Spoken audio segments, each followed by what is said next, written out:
it's an international business class, and we look at how business is conducted in different European contexts.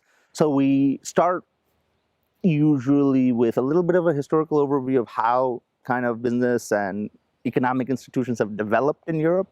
And then we look at three major case studies. So we look at three essentially major European economies. So we look at the German economy, we look at the French economy, and we look at the UK economy. And what's really interesting about them is that they all have different ways that they're set up. They have different guiding institutions.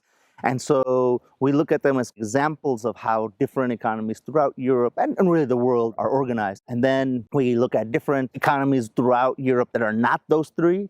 And then we try to do a lot in Berlin, because we try to understand, well, how is Berlin related to kind of European business? Because you don't really think of business when you think of Berlin, but actually there's a lot that you can do. So we actually do field trips we visit an entrepreneur, a social entrepreneur in the center of Berlin. We look at the economic system in the old East Germany. We go to the DDR museum, we go to the communication museum. We do a lot also that gets us out into the city and helps us to understand how business is done here. So this year, for instance, we had an entrepreneur, CEO of a startup who came. He visited just last week, and he spoke to us about how the startup scene actually works in Berlin.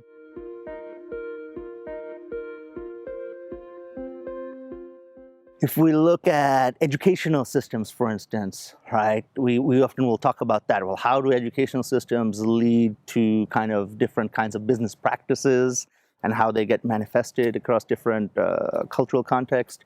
Having someone, say, from the US or a different European country or an Asian country lets us really do a comparison. So, for instance, this year we have a student from Belgium. So he talked about how the Belgian system is organized versus, let's say, we had students from Taiwan and China, and then California and New York. Even there, you have differences within the US. So really, you get a comparison across many, many different contexts. So it really helps having people from all over in the same classroom.